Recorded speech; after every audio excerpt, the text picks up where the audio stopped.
ចឹងកន្លែង new payroll នេះគឺជាកន្លែងបងកណែប្រាក់ខែហើយការកណែប្រាក់ខែគឺវាមាន4 step ជូនបងបាទគឺ prepare បាទ checking ហើយនឹង verification បាទហើយមួយទៀតគឺ approve បាទអញ្ចឹងមុននឹងការកណែប្រាក់ខែគឺបងត្រូវទៅមើល document សិនថាកន្លែងបងនឹងប្រើរូបមន្តទីប្រមាណអញ្ចឹងទៅបាទនេះបងយក document មកបន្តមកទៀតបងអស់មើលមកខាងក្រោមបានបាទនេះអញ្ចឹងបើសិនជាកន្លែងបងចែកប្រាក់ខែនឹង26ថ្ងៃបាទបងយករូបមន្តទី6មកបាទបើសិនជាចែកនឹង30ថ្ងៃបងយករូបមន្តទី5មកបាទចឹងបើសិនជាចែកនឹង30ថ្ងៃបងយករូបមន្តទី5មកបងអាចមើលតាមនឹងបានបាទចឹងឥឡូវឧទាហរណ៍ថាចែកនឹង30ថ្ងៃចុះបាទខ្ញុំយករូបមន្តទី5មកតែម្ដងបាទចឹងខ្ញុំបោះទៅលើហើយខ្ញុំ back មកក្រោយវិញមកចឹងនៅកន្លែងនេះបងឃើញពីថា setting បាទអញ្ចឹងបន្តមកទៀតបងគ្លិកតាមនេះមកបាទអញ្ចឹងមើលទី1បើសិនជាបងកាត់ពន្ធបាទទៅលើប្រាក់ខែបុគ្គលិកបងចុចគ្រីសមកតែបើសិនជាអត់ទេបងដកគ្រីសមកទី2បើសិនជាបងកាត់ពន្ធទៅលើលុយបណ្ណើសរបស់គាត់បាទបងគ្រីសមកតែបើអត់ទេបងដកគ្រីសចេញវិញមកបាទទី3នេះបាទគឺ attendance OT បាទករណីបើសិនជាគាត់ធ្វើការ scan លើសម៉ោងបាទបងថែមលុយគាត់បងគ្រីសមកឧទាហរណ៍ដូចជាគាត់ត្រូវចេញម៉ោង5ល្ងាចក៏ប៉ុន្តែគាត់នៅដល់ម៉ោង5កន្លះឬមួយក៏ម៉ោង6បាទទើបគាត់ធ្វើការ scan check out បាទចឹងបើសិនជាបងចង់ថែមលុយឲ្យគាត់បាទបងគ្រីសមកតែបើអត់ទេបងដកគ្រីសចេញមកឡើងហ្នឹងបាទចូលដល់ OT បាទ request បាទអានេះបើសិនជាករណីគាត់ស្នើសុំ OT មកបងបាទហើយបង approve ហើយបាទចឹងបើសិនជាបងថែមលុយឲ្យគាត់បងគ្រីសមកក៏ប៉ុន្តែបើអត់ទេបងដកគ្រីសចេញមក attendance check in early បាទករណីបើសិនជាគាត់មកធ្វើការមុនម៉ោងបាទចឹងបងឲ្យលុយគាត់បងគ្រីសមកក៏ប៉ុន្តែបើអត់ទេមិនបាច់គ្រីសទេ attendance check in late បាទករណីគាត់មកយឺតបាទចឹងបើសិនជាគាត់មកយឺតបងកាត់លុយគាត់បងគ្រីសមកបាទហើយ attendance check out early គាត់ចេញទៅផ្ទះមុនម៉ោងបាទចឹងបើសិនជាគាត់ចេញទៅផ្ទះមុនម៉ោងបងកាត់លុយគាត់បងគ្រីសមកបាទបន្តមកទៀតចូលមកខាងក្រោមនេះគឺវាមាន normal day OT percentage បាទចឹងបើសិនជាករណីគាត់មកធ្វើការ OT បាទtrongថ្ងៃធម្មតាបងគុណលុយគាត់ 100% បាទនេះប្រាក់ប្រចាំថ្ងៃរបស់គាត់បងដាក់ 100% នឹងមកហើយបន្តមកទៀតគឺ holiday បាទ holiday pay percentage បាទចឹងបើសិនជាករណីគាត់មកធ្វើការtrongថ្ងៃ holiday របស់គាត់បាទដូចជាថ្ងៃសៅរ៍អាទិត្យឬមួយក៏ជាថ្ងៃ day off របស់គាត់ជាដើមបាទចឹងបងគុណលុយឲ្យគាត់ប្រមាណភាគរយនៃប្រាក់ប្រចាំថ្ងៃរបស់គាត់បងដាក់តាមនឹងមកហើយបន្តមកទៀតកន្លែង public holiday បាទ pay percentage ចឹងនេះបើសិនជាករណីគាត់មកធ្វើការបាទ OT បាទឬមួយក៏ request OT ចំថ្ងៃបុណ្យជាតិ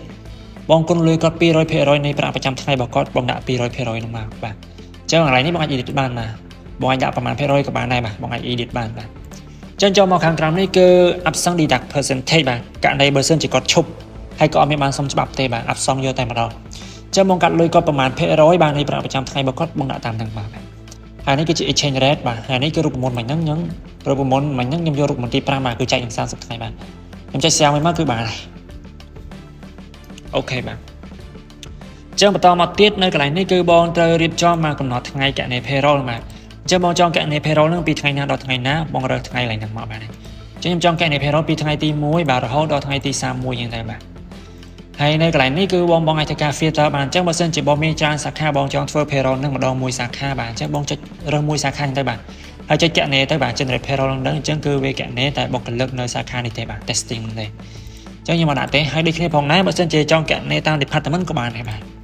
កន្លែងនេះបងរើស department មួយមកហើយបងចុច generate payroll ទៅអញ្ចឹងបុគ្គលិកដែលនៅ department នេះគឺវាយកមកកណេបាទបុគ្គលិកនៅ department ផ្សេងគឺវាអត់មានប៉ះពាល់ទេបាទហើយដូចគ្នាផងដែរបើសិនជាករណីបងចង់តេស្តបាទបុគ្គលិកពី3នាក់អីចឹងទៅបាទនេះកន្លែង employee នេះបាទអញ្ចឹងកន្លែងនេះបងអាច select បានបាទ select បុគ្គលិក3 4 5នាក់ចឹងទៅបាទដើម្បីធ្វើការតេស្ត payroll ហ្នឹងបាទអញ្ចឹងទៅពេលដែល select ហើយចុច generate មកអញ្ចឹងវាកណេតែបុគ្គលិក2នាក់ហ្នឹងទេបាទនេះអញ្ចឹងបើសិនជាករណីបងអត់ចង់ select ចឹងទេបងចង់កណេម្ដងទៅគ្រប់បុគ្គលិកតែម្ដងអញ្ចឹងកន្លែង generate payroll នេះគឺបង select យកតែម្ដងបាទបងចុច generate តែម្ដងបងមិនបាច់ select អីទេបាទអញ្ចឹងដល់ពេលដែលចុច generate ទៅគឺវានឹងយកបុគ្គលិកទាំងអស់មកកណេតែម្ដងបាទបាទអញ្ចឹងឥឡូវខ្ញុំសូមតេស្តថាបុគ្គលិកឈ្មោះបញ្ញាម្នាក់ទេបាទអញ្ចឹងខ្ញុំ search ឈ្មោះរបស់គាត់ហើយខ្ញុំចុច generate payroll បាទអញ្ចឹងចុច yes មកអូខេបាទអញ្ចឹងឥឡូវគឺយើងដល់ដំណាក់កាលទី2បាទនេះគឺជា step checking បាទអញ្ចឹងកន្លែងនេះគឺបងត្រូវពិនិត្យមើលបាទអញ្ចឹងអាចពិនិត្យមើលបានបាទនេះវាមានប្រាក់ខែ gross salary របស់គាត់បាទ daily salary អញ្ចឹងទៅបាទហើយគាត់ឈប់ប្រមាណមកធ្វើការប្រមាណដែលអស់ប្រមាណអញ្ចឹងគឺមាននៅកន្លែងហ្នឹងឲ្យបងឲ្យបាទអញ្ចឹងនេះគាត់បណ្ដោះមិញបាន$30បាទហើយ allowance មកគាត់បាន$50អញ្ចឹងទៅបាទហើយ absent បាទកាត់គាត់អស់250អញ្ចឹងទៅបាទអញ្ចឹងគាត់មក late ប្រមាណលឿនប្រមាណបាទអញ្ចឹងគឺវាមានការកាត់នៅកន្លែងហ្នឹងជូនបងតែម្ដងបាទហើយនេះគឺកាត់លុយរបស់គាត់ខ្ចីលុយក្រុមហ៊ុនហ្នឹងបាទអញ្ចឹងបើសិនជាបងពិនិត្យមើលមកឃើញថាត្រឹមត្រូវហើយសូមចុច check នៅមុខនេះមួយមកបាទក៏ប៉ុន្តែបើសិនជាពិនិត្យមើលទៅឃើញថាមិនត្រឹមត្រូវបាទខុសប្រក្រតីនៅកន្លែងណាមួយបងអាចចុចខ្មៅដៃនេះបានដើម្បីចូលទៅ edit ផ្ទាល់តែម្ដងបាទនេះអញ្ចឹងបងអាច edit តាមនឹងបានបាទ ហើយមួយទៀតបើសិនជាបងចង់ generate ម្ដងទៀតចុចកន្លែង regenerate នឹងមកបាទនេះរូបកំពុងមូនបាទចុចទៅវានឹងធ្វើការកណនីបុគ្គលិកអ្នកហ្នឹងម្ដងទៀតទេបាទអញ្ចឹងខ្ញុំប្រហែលមកឃើញថាវាត្រឹមត្រូវហើយខ្ញុំចុចពីថា check បាទអញ្ចឹងចុច check ម្ដងនេះមកបាទអញ្ចឹងបន្តមកទៀតខ្ញុំសុំចុចពីថា complete បាទអញ្ចឹងនៅកន្លែងនេះគឺវានឹងធ្វើការផ្ញើបាទផ្ញើ notification ទៅកាន់ app នៅក្នុងទូរស័ព្ទដៃរបស់គាត់ហើយដើម្បីឲ្យគាត់ធ្វើការ approve បាទអញ្ចឹងបើសិនជាបងចង់ឲ្យគាត់ approve ក្នុងរយៈពេលមួយថ្ងៃបងចុចយកមួយថ្ងៃនេះមកបាទហើយចុចអានេះមកចុចចេះមកអញ្ចឹងវានឹងផ្ញើចូលទៅកាន់ app របស់គាត់ហើយដើម្បីឲ្យគាត់ធ្វើការ approve បាទអញ្ចឹងគាត់ទៅមកនៅក្នុង app របស់គាត់បាទបើសិនជា payroll នឹងត្រឹមត្រូវហើយគាត់ confirm មកបងវិញមកក៏ប៉ុន្តែបើសិនជាមិនត្រឹមត្រូវនៅកន្លែងណាទេគាត់អាចធ្វើការមកប្រាប់បងបានបាទអញ្ចឹងបងអាចធ្វើការចូលមកកែគាត់បានបាទឬមួយក៏ម្យ៉ាងទៀតបងអត់ចង់ឲ្យគាត់ធ្វើការ confirm មកបងវិញទេបាទអញ្ចឹងកន្លែងហ្នឹងបងអាចធ្វើការប្រាប់ទៅ trainer ឬមួយក៏ប្រាប់ទៅ support ទៅឲ្យគាត់បិទមុខងារ confirm payroll នឹងចោលតែម្ដងបាទអញ្ចឹងនៅពេលដែលបងចុច yes ហ្នឹងទៅគឺវាគ្រាន់តែផ្ញើឲ្យគាត់ទេបាទឲ្យគាត់ដឹងថាប្រាក់ខែគាត់បានប្រមាណហើយមិនបាច់ត្រូវការគាត់ confirm វិញទេបាទគឺវានឹង confirm តែ auto តែម្ដងបាទអញ្ចឹងខ្ញុំចុច yes មកបាទអញ្ចឹងឥឡូវខ្ញុំសុំធ្វើការ confirm តិចបងបាទអញ្ចឹងខ្ញុំសុំធ្វើការ share screen មកកាន់ទូរស័ព្ទដៃតិចសិនដើម្បីបង្ហាញបងបាទថាវា load មកចេញទម្រង់បែបម៉េចចឹងទៅបាទ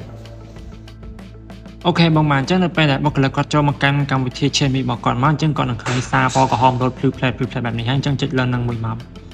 បន្តមកទៀតចុចយកកន្លែង payroll នឹងមកបាទអញ្ចឹងគឺគាត់អាច confirm បានហើយបាទនេះ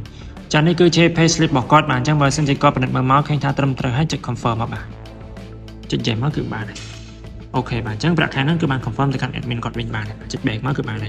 ហើយបើសិនជាករណីគាត់ចង់មើលបាទថា history ប្រាក់ខែរបស់គាត់បាទតាំងពីចូលធ្វើការមករហូតមកដល់ឥឡូវគាត់ទទួលបានប្រមាណខ្លះបាទអញ្ចឹងគាត់ចុចមករូប profile របស់គាត់នៅខាងក្រោមនេះមួយមក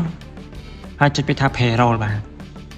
អញ្ចឹងចុចមកកន្លែងហ្នឹងមកនេះអញ្ចឹងគឺឃើញអញ្ចឹងនេះគឺជាប្រវត្តិនៃការបើកប្រាក់ខែរបស់គាត់បាទអញ្ចឹងបើសិនជាគាត់បើកបានប្រមាណខែវានឹងមាន list down នៅកន្លែងហ្នឹងបាទអញ្ចឹងគាត់អាចចូលទៅមើលមួយតាមនឹងបានបាទអញ្ចឹងឥឡូវបន្ទាប់ពីបុគ្គលិកបងធ្វើការ confirm រួចរាល់ហើយបងគាត់នឹង refresh អាហ្នឹងមួយមកបាទ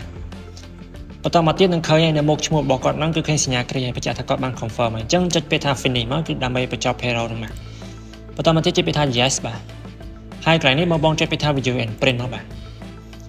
អូខេបាទអញ្ចឹងនៅកន្លែងនេះបងអាចទាញយករបាយការណ៍ payroll នឹងបានហើយអញ្ចឹងបើសិនជាចង់បានជារបាយការណ៍ file Excel ចុចពេលថា export បាទអញ្ចឹងវានឹង download ទិន្នន័យហ្នឹងជា file Excel ជូនបងតែម្ដងបាទអញ្ចឹងបងអាចចូលមើលបានណាគឺមានទម្រង់ដូចក្នុង system ដែរបាទ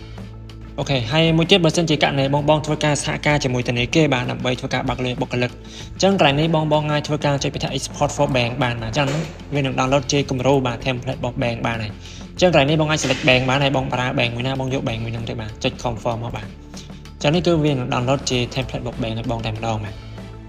ចាឥឡូវខ្ញុំសូមអត់បើកទេខ្ញុំសូមបិទវិញបាទហើយមួយទៀតបើសិនជាករណីបងចង់ print ជា pay slip បាទចុច video print នេះមកបាទកន្លែងនេះអាចចុចពីថា print